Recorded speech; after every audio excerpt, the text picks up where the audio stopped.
오늘 우리에게 주신 하나님 말씀은 이사야 20장 1절에서 3절입니다. 구약성경 989페이지 이사야 20장 1절에서 3절입니다. 우리 함께 같이 읽겠습니다. 시작. 아수르의 사르곤 왕이 다르단을 아스돗으로 보내매 그가 와서 아스돗을 쳐서 취하던 해니라. 그때 여호와께서 아모스의 아들 이사야에게 말씀하여 이르시되 갈지어다 네 허리에서 배를 끄르고 네 발에서 신을 벗을지니라 하시매 그가 그대로 하여 벗은 몸과 벗은 발로 다니니라. 여호와께서 이르시되 나의 종 이사야가 3년 동안 벗은 몸과 벗은 발로 다니며 애굽과 구스에 대하여 징조와 예표가 되었느니라. 아멘. 이 새벽에 예배하신 하나님의 은혜가 우리 성도님들께 함께 하시기를 예수님의 이름으로 축복합니다. 아멘. 오늘 말씀은 이스라엘 백성이 하나님을 의지하지 않고 세상 나라를 의지하는 것이 얼마나 허망한지에 대한 말씀입니다. 배경은 이러합니다. 한참 아수르라는 그 제국이 강력하게 성장할 때입니다. 이제 그 제국이 계속 치고 내려가서 남쪽 애굽까지 치려 합니다. 그때 점령하려고 하던 그때가 BC 약 713년경인데 그때는 전에 말씀드렸듯이 구스가 애굽을 점령해서 왕조를 세운 때입니다. 그래서 오늘 말씀에 애굽과 구스가 같이 나오는 겁니다. 자, 그 애굽을 치기 위해 길목에 있던 아스돗을 먼저 점령합니다. 아스돗은 블레셋의 도시국가들 중에 하나입니다. 그 당시 블레셋이라는 나라는 도시국가 연합으로 되어 있었습니다. 5개의 도시국가가 연합으로 되어 있었는데 그 중에 하나가 아스돗입니다. 그리고 또 우리가 알고 있는 골리앗 장군 기억하시죠? 골리앗 장군의 고향이 가드라는 곳인데 그 가드의 도시국가도 역시 블레셋의 한 도시국가입니다. 그리고 또 우리가 지금 알고 있는 팔레스타인 지역의 가사도 그 도시국가 중에 하나입니다. 그 중에 이제 아스돗을 점령한 겁니다. 이것은 남쪽 애굽을 치기 위한 준비 과정이었습니다. 바로 그때 하나님께서 이사야 선지자에게 말씀하십니다. 옷을 벗고 신발도 벗고 다니라. 이 말은 애굽과 구스가 아수르에 의해서 공격받아서 그 두 나라 사람들이 그렇게 벗은 몸과 벗은 발로 포로로 끌려갈 것에 대한 예언인 겁니다. 미리 보여주고 계십니다. 3절을 보시죠. 여호와께서 이르시되 나의 종 이사야가 3년 동안 벗은 몸과 벗은 발로 다니며 애굽과 구스에 대하여 징조와 예표가 되었느니라. 3년 동안이나 이사야 선지자가 그 훌륭한 선지자가 벗은 몸과 벗은 발로 다녔을 때 사람들이 무슨 생각을 했겠습니까? 하루 이틀이 아닙니다. 3년입니다. 하나님의 메시지가 그만큼 확고하다, 분명하다는 걸 보여주고 계시는 겁니다. 성경에 보면 이렇게 하나님께서 선지자들을 통해서 종종 시각적인 메시지를 보여주실 때가 있습니다. 그 메시지가 너무나 분명하기 때문에 확실하게 준비하게끔 하기 위해서 보여주십니다. 자, 이걸 보면서 우리 믿는 자들이 깊게 생각해야 될 것이 있습니다. 그것은 뭐냐? 지금 이 세상에 되어가는 일들과 눈에 보여지는 현상들을 그저 스쳐갈 일들이 아니라는 겁니다. 되어지는 일들과 눈에 보여지는 현상을 대충 넘어갈 일이 아니라는 겁니다. 하나하나가 지금 우리에게 주시는 영적인 사인들이 될 수 있기 때문입니다. 그러니까 하나님께서 나에게 말씀하시지 않았다거나 기도응답하지 않으신 것이 아니라 이미 말씀하셨는데 내가 못 들은 것일 수도 있는 겁니다. 이미 나에게 응답하셨는데 내가 깨닫지 못한 것일 수도 있는 겁니다. 하나님이 내 삶 가운데 내 주변에 되어지는 많은 일들을 통해서 이미 나에게 말씀하셨는데 내가 영적으로 예민하지 못해서 그것을 캐치하지 못한 것일 수도 있는 겁니다. 성도님들, 영적으로 정말 예민하셔서 하나님이 주신 사인을 깨달으시길 축복합니다. 기도밖에 없습니다. 기도하고 또 기도하셔서 예민하셔야 합니다. 이러한 애굽과 구스의 멸망을 보고서 그 나라를 의지했던 사람들이 얼마나 허망해지는지를 말씀합니다. 5절을 내려가 보시죠. 같이 읽어보겠습니다. 5절 말씀 시작. 그들이 바라던 구스와 자랑하던 애굽으로 말미암아 그들이 놀라고 부끄러워할 것이라. 아멘. 여기서의 그들은 애굽과 구스를 의지했던 이스라엘 백성들, 또 팔레스타인 거민들까지 다 포함합니다. 그들이 놀라 부끄러워할 것이라. 너무도 힘없이 무너지는 애굽과 구스를 보면서 그들을 의지했던 자신들이 부끄러워질 정도라, 이 말입니다.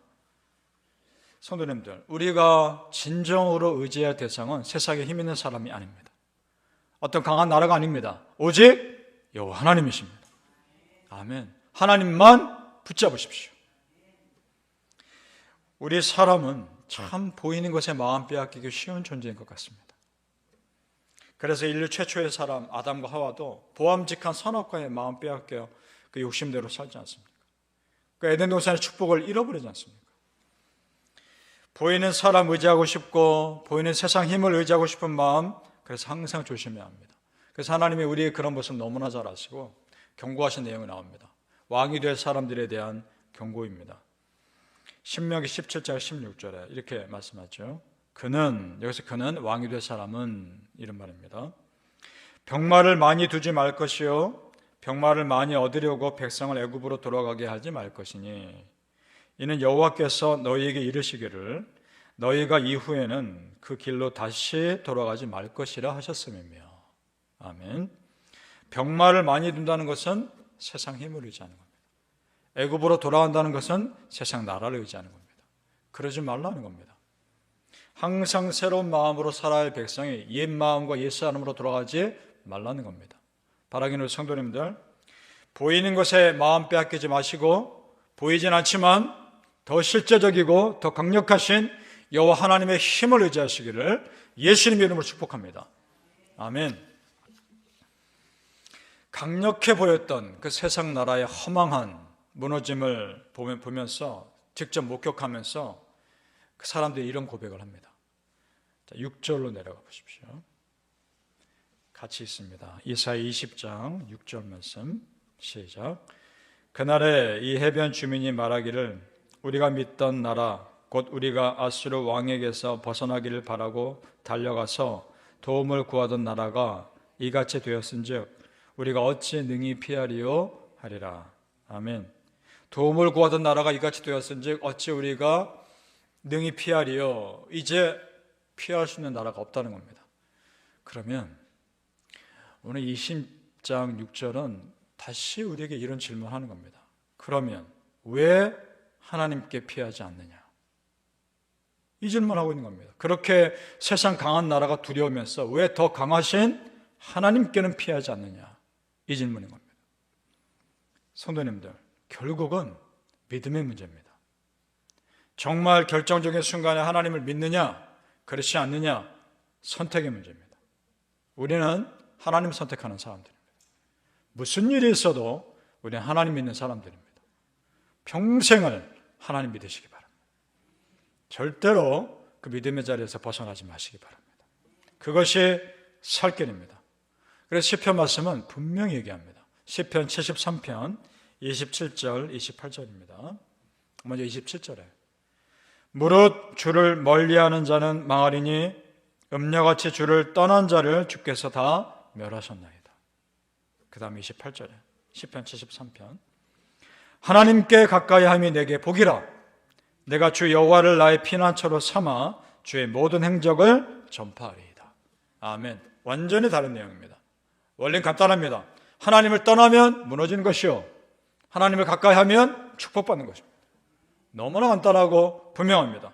그러면 하나님을 가까이 하십시오. 그것이 축복입니다. 강하신 하나님을 붙잡으십시오. 그러면 사는 겁니다. 우리가 살고 있는 이 미국이 세상에서 가장 강력한 것 같지만 하나님 안 도와주시면 하루아침에도 무너지는 겁니다. 이 미국이 강한 것이 아닙니다. 하나님이 붙으시니까 지금 이렇게 있는 겁니다. 대한민국이 잘 사는 것이 대한민국 사람들이 잘해서가 아닙니다. 열심히 살았겠지만 하나님 축복하신 겁니다. 믿습니까? 우리는 그걸 보는 사람들인 겁니다. 대한민국이 선교사님을 파송하는 숫자가 늘어날수록 그 나라가 부강했다는 걸 아십니까? 선교사 파송하는 숫자가 늘어날수록 하나님은 대한민국 축복하셨습니다. 하나님 믿었기 때문입니다. 그러니 믿음에서 벗어나는 것이 얼마나 두려운 일입니까? 사람이 세운 세상 나라는 사람이 무너질 뿐입니다. 그러나 하나님이 세운 나라는 그 백성이 하나님 떠나지 않는 한 하나님 지켜주십니다. 이것을 우리 삶에 적용해야 되지 않겠습니까? 내가 살아갈 때 작은 것까지도 하나님께 물어보시고 작은 것까지도 하나님께 다 맡기십시오. 이것이 여호와 하나님을 가까이 하는 겁니다. 그렇게 믿음이 흔들리지 않는 한 하나님 우리 삶을 지켜주십니다. 사랑하는 성도님들, 여호와 하나님을 나의 피난처 삼으셔서 오직 하나님께만 피하시기를 예수님의 이름으로 축복합니다. 아멘. 기도하겠습니다. 아버지 하나님, 왜 하나님께 피하지 않습니까? 왜 이 세상 사람들이 하나님을 보지 못합니까?